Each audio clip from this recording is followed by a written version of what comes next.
wabarakatuh. Salam sejahtera bagi kita semua. Perkenalkan, nama saya Maria Makmur. Saya merupakan dosen pada program studi manajemen Universitas Iksan Sedendraing Lapang. Bidang ilmu saya adalah manajemen keuangan. Pada hari ini, saya akan menyampaikan teknik pengajaran saya dengan menggunakan metode DIA atau biasa disebut Delivery, Interaction, and Assessment. Pada kesempatan ini, saya akan menjelaskan salah satu mata kuliah saya, yakni mata kuliah Manajemen Keuangan dengan bobot 3 SKS yang terdapat pada semester 3. Selanjutnya, deskripsi mata kuliah manajemen keuangan, yaitu mahasiswa belajar prinsip pada manajemen keuangan. Untuk itu, mahasiswa harus memahami laporan keuangan. Mahasiswa juga diberikan pengetahuan bagaimana melakukan peramalan, perencanaan, dan penganggaran keuangan, menghitung biaya modal, kemudian juga memahami manajemen aktiva lancar. Materi pembelajaran mata kuliah manajemen keuangan, yaitu yang pertama ada pentingnya manajemen keuangan, tujuan manajemen keuangan, peran manajemen keuangan dalam perusahaan, perkembangan ilmu manajemen keuangan. Yang kedua, lembaga keuangan dan pasar keuangan. Yang ketiga, manajemen modal kerja, konsep dan pengertian modal kerja. Modal kerja bersih, trade-off antara profitability dan resiko. Yang keempat, menghitung kebutuhan modal kerja perusahaan. Yang kelima, cara menghitung cash conversion cycle atau triple C, cara menghitung kebutuhan modal kerja perusahaan, jenis kebutuhan modal kerja perusahaan. Yang keenam, ada strategi pemenuhan kebutuhan modal kerja perusahaan, strategi pengelolaan modal kerja perusahaan. Yang ketujuh, ada manajemen kas, konsep manajemen kas, trade-off antara profitabilitas dan likuiditas, menyusun anggaran kas dan perusahaan. Yang kedelapan, pentingnya anggaran kas, bentuk umum anggaran kas, penerimaan kas, pengeluaran kas, dan anggaran kas. Yang kesembilan, ada manajemen piutang. Yang ke-10 ada manajemen persediaan. Yang ke-11 ada nilai waktu dari uang atau time value of money. Yang ke-13 ada biaya modal. Yang ke-14 ada laporan keuangan perusahaan. Dan yang terakhir ada analisis laporan keuangan. Selain itu, ada pun capaian pembelajaran pada mata kuliah ini. Yang pertama, menunjukkan sikap bertanggung jawab atas pekerjaan di bidang keahliannya secara mandiri. Yang kedua, menguasai konsep teoritis mengenai proses dan fungsi KKNI, manajemen pemasaran, manajemen sumber daya manusia, manajemen keuangan, dan manajemen perbankan. Yang ketiga, mampu menunjukkan kinerja mandiri, bermutu, dan terukur. Yang keempat, mampu mengaplikasikan prinsip-prinsip manajemen keuangan, manajemen perbankan, manajemen sumber daya manusia, dan manajemen pemasaran. Adapun CPMK mata kuliah manajemen keuangan, yang pertama memahami teori dan aplikasi dari manajemen keuangan. Yang kedua, mengaplikasikan strategi manajemen keuangan yang dibutuhkan oleh perusahaan. Yang ketiga ada menganalisis laporan keuangan untuk kebutuhan strategi keuangan. Dan yang terakhir, menganalisis fungsi manajemen keuangan perusahaan untuk menghadapi persaingan. Dan ada pun referensi buku yang saya gunakan adalah buku Manajemen Keuangan edisi 2 dari Dr. Mahmud M. Hanafi MBA dan buku Dasar-Dasar Manajemen Keuangan Perusahaan oleh Dr. Anwar PhD, serta buku chapter yang saya buat sendiri dengan judul Manajemen Keuangan Perusahaan dan berbagai literatur dalam bentuk e-book yang bisa diakses melalui internet. Untuk kriteria penilaian, yaitu hasil pengajaran akan dinilai menggunakan kriteria sesuai dengan peraturan akademik yang berlaku di Universitas Iksan Sedendraing Lapang, yang dimana untuk aktivitas partisipatif sebesar 20%, untuk kuis sebesar 10%, tugas 20%, ujian tengah semester 20%, dan ujian akhir semester 30%. Selanjutnya, saya akan menampilkan proses pengajaran yang saya lakukan pada mata kuliah Manajemen Keuangan. Selamat menyaksikan. Terima kasih. Wassalamualaikum warahmatullahi wabarakatuh.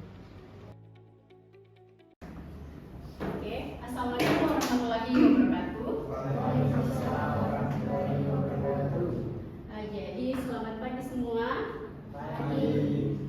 Bagaimana kabarnya hari ini? Alhamdulillah kalau baik-baik. Sebelum kita masuk mata kuliah hari ini, masih ada yang ingat mata kuliah minggu lalu? Oke. Manajemen persediaan, manajemen piutang, sama manajemen kas.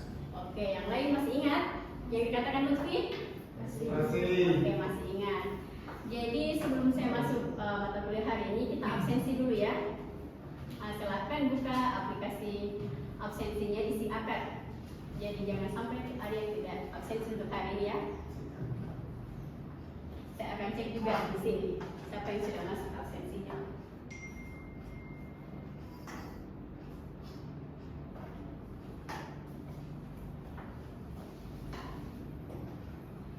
Oke, sudah? Oke, sudah masuk semua ya? Oke. Jadi untuk mata kuliah hari ini kita masuk pada materi time value of money atau biasa disebut nilai waktu dari uang. Oke, untuk CPMK hari ini yaitu yang pertama, mahasiswa mampu menganalisis present value. Yang kedua, mahasiswa mampu menghitung dan menganalisis future value. Dan yang terakhir, mahasiswa mampu menghitung dan menganalisis arbitrage dan perpetuity. Oke, untuk hari ini sebelum kita masuk ke intinya, saya mau kasih ilustrasi dulu.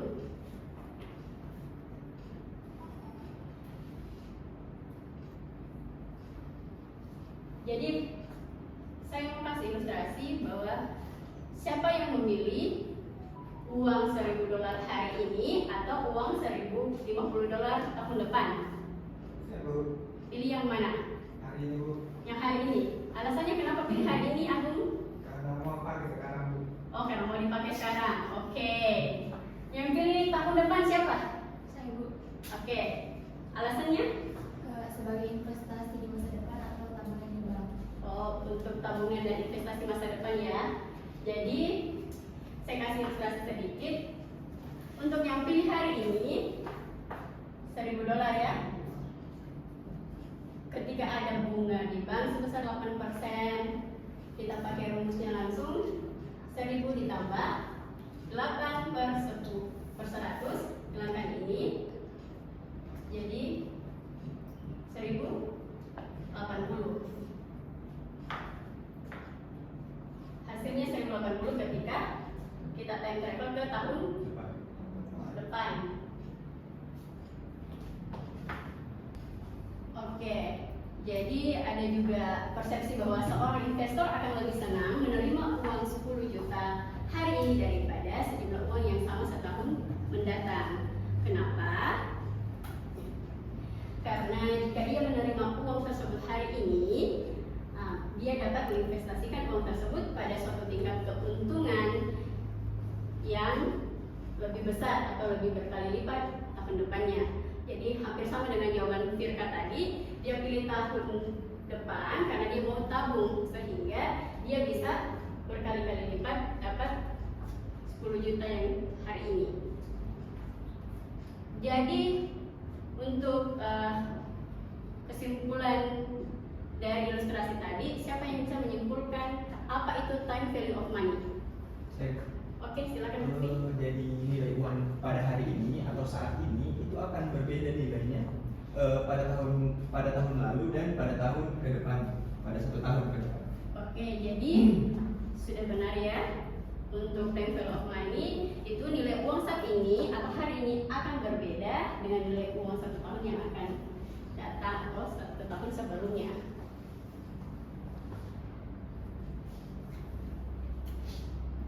Kita masuk ke konsep time value of money atau nilai waktu uang.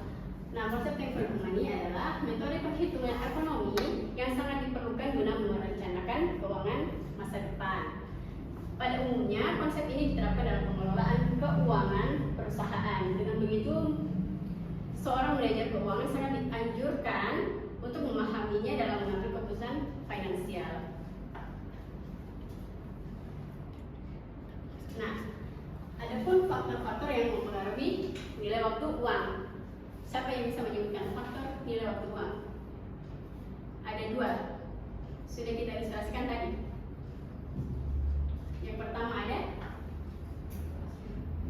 ada apa?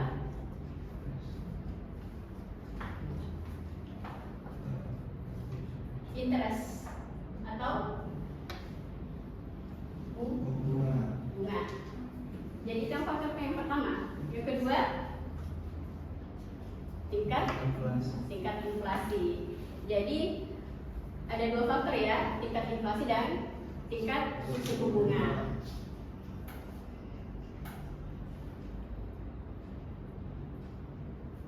Konsep time value of money terbagi atas 2, ada future value dan present value. Apa itu future value? Apa itu future? Masa depan. Nilai masa depan. Kalau present value? Nilai sekarang. Jadi yang pertama kita bahas adalah future value atau nilai pada masa yang akan datang. Di mana future value dalam time value of money adalah nominal uang yang akan diterima di masa depan dari uang yang disimpan saat ini, ditambah tingkat suku bunga tertentu. Jadi ciri-ciri future value adalah tepatnya kemungkinan jumlah uang menjadi berkali-kali lipat. Contoh dari future value apa? Seperti yang dikatakan tadi, Firka bisa menabung. Nah, jadi dia ada tingkat suku bunganya.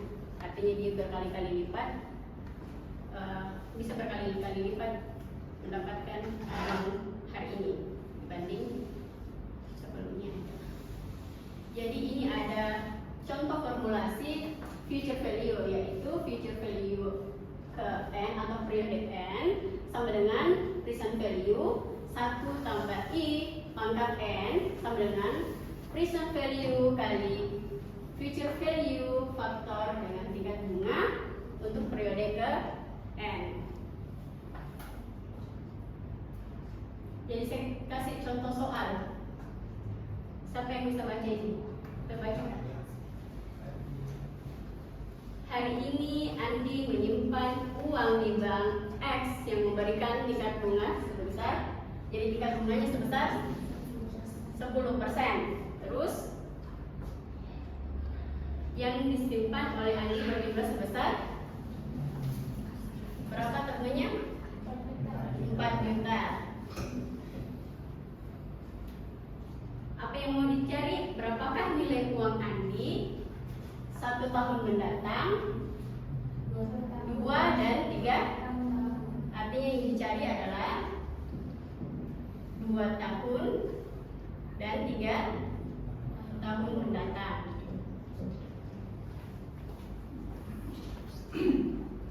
Jadi untuk 2 tahun mendatang kita pakai rumus yang tadi, present value 1 tambah I pangkat N. Kita masukkan 4 juta tambah 1 tambah 0,1 pangkat 2. Karena kenapa bisa 2? Karena 2 tahun, betul. Jadi hasilnya adalah 4 juta dikali 1,210 atau 4.840.000. Oke, jadi untuk 3 tahun mendatang, siapa yang bisa kerja 3 tahun mendatang? Oke, silahkan.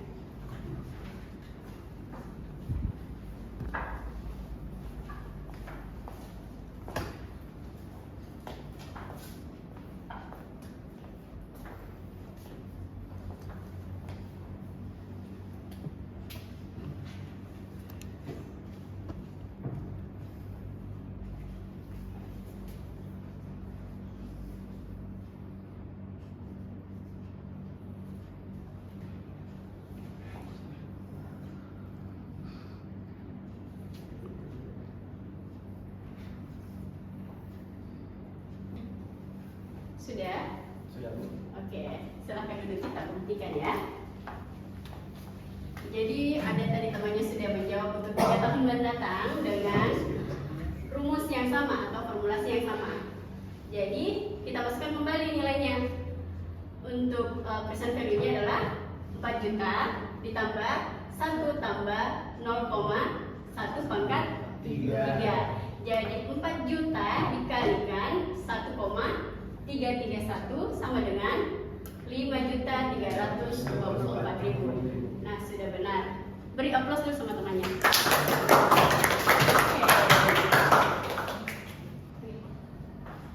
Oke, sekarang kita masuk ke yang kedua adalah present value atau nilai sekarang. Nah, present value atau nilai sekarang merupakan nilai nominal sejumlah uang yang dimiliki saat ini dapat digunakan guna meraih jumlah yang lebih besar pada masa depan. Untuk formulasinya hampir sama tadi ya, cuman ini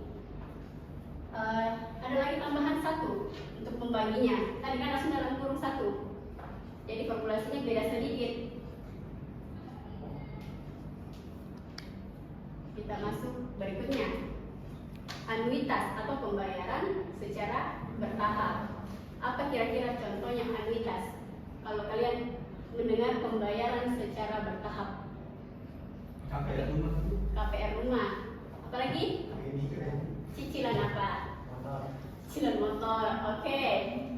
Jadi anuitas adalah suatu pembayaran yang dilakukan dengan berkelanjutan dalam jangka waktu yang telah ditentukan. Sudah benar tadi contohnya. Saya kasih contoh lagi. Kontrak saat suatu perusahaan asuransi membayar imbalan premi kepada nasabahnya. Itu satu contohnya secara berkala ya. Kalau kita pakai asuransi setiap bulan ditagihkan.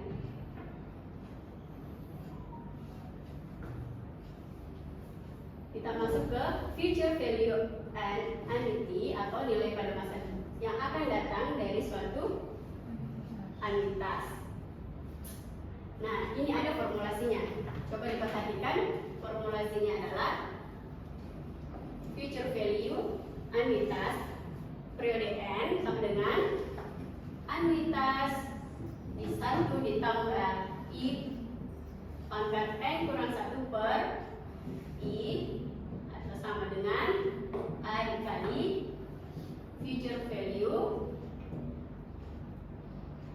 interest factor anuitas dari kali I atau interest sampai ke N atau periode N.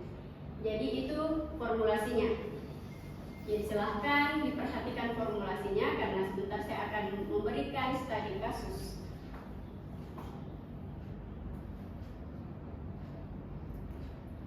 Untuk present value of annuity atau nilai pada masa sekarang dari suatu anuitas hampir sama ya, cuman lebih ada tambahan sedikit. Untuk present value anuitas sama dengan A dikali berapa? 1 kurang 1 per 1 tambah I pangkat per I sama dengan anuitas dikali present value interest factor anuitas dikali bunga dikali periode ke N.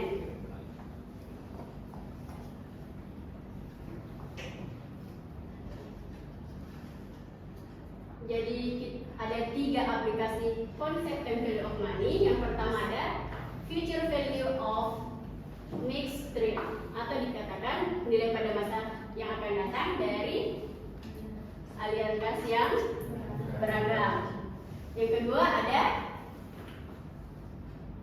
present value of mixed stream dari nilai sekarang dari aliran gas yang beragam. Yang terakhir ada present value of perpetuity.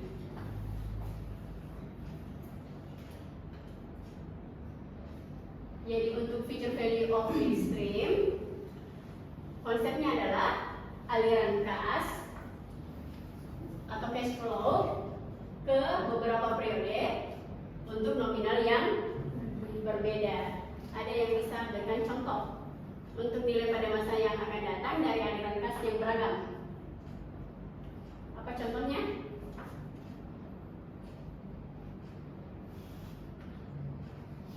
Nah, ada pada pembayaran asuransi, pada pendidikan atau pada tabungan pendidikan. Terus kita masuk ke present value of mixed stream atau nilai sekarang. Konsepnya sama, aliran kas atau cash flow ke beberapa periode atau nominal yang berbeda. Contohnya,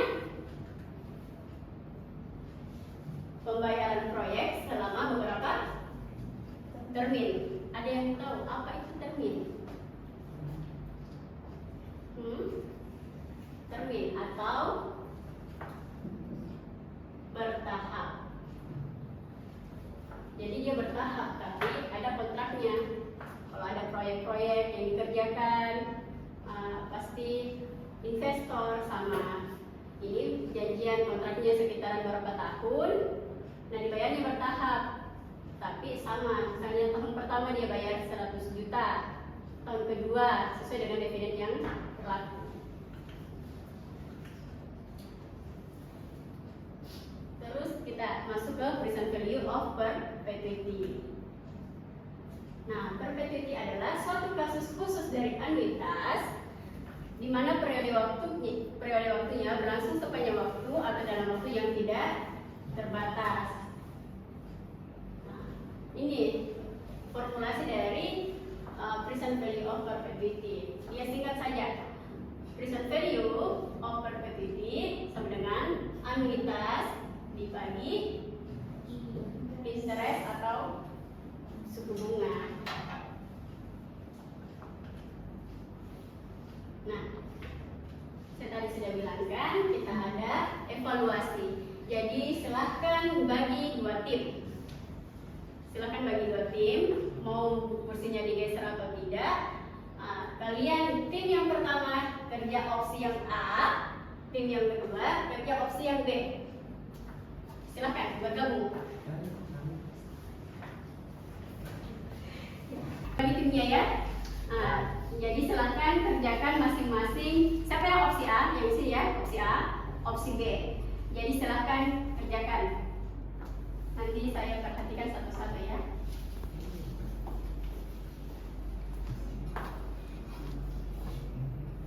Perhatikan dulu saja soalnya. Untuk opsi A itu deposito berjangka, untuk opsi B adalah obligasi. Jadi deposito berjangka, obligasi. Jadi rumusnya berbeda ya. Nah, silahkan dikerjakan.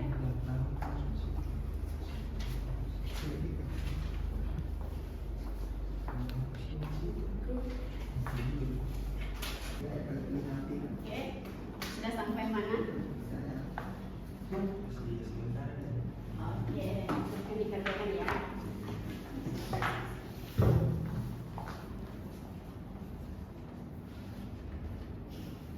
Ini masukkan angkanya di sini.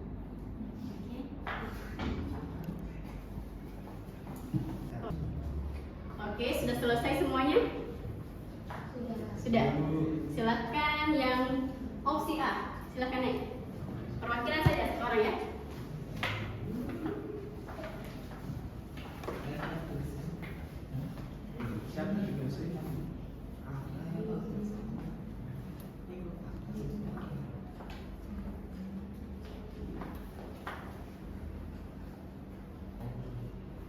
Oke, sudah selesai. Oke, silakan duduk. Kita review dulu ya untuk opsi A. Apa yang dicari tadi opsi A? Apa yang dicari? Investasi ya. Jadi soalnya sudah 600 juta dikali 1 kurang 0,05 sama dengan 570 juta. Sudah benar. Silahkan opsi B. Siapa yang naik? Opsi B.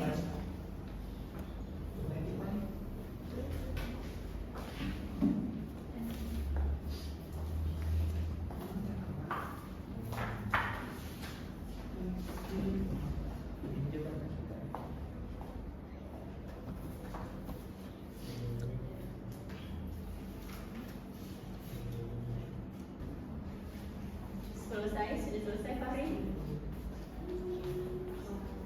Kita cek dulu ya. Jadi untuk opsi B, kita lihat present value-nya 600 juta, R sama dengan 10%, N sama dengan 5. Hasilnya adalah 600 juta. Jadi efisiensi yang mana? Yang A atau yang B? Yang A atau B? Yang apa? A atau B? B. Mana suaranya? B.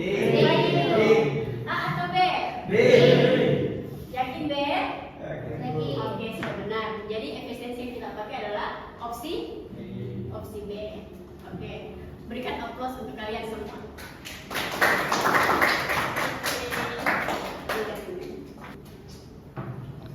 Oke, jadi kesimpulan untuk hari ini sesuai dengan CPMK kita yang tadi saya ucapkan. Yang pertama itu melalui mata kuliah ini mahasiswa mampu mempelajari cara mengukur, menghitung, dan menganalisis nilai waktu dari uang. Jadi kita sudah menghitung tadi dan menganalisis dari present value, future value, sama anuitas dan perpetuity. Jadi untuk minggu depan silahkan buka e-book yang sudah saya bagikan, karena materi minggu depan itu adalah laporan keuangan. Jadi sebelum masuk nanti saya adakan kuis dulu ya. Oke? Sudah paham semua? Ada pertanyaan? Sudah jelas ya? Oke. Untuk hari ini sekian dan terima kasih. Assalamualaikum warahmatullahi wabarakatuh. Waalaikumsalam.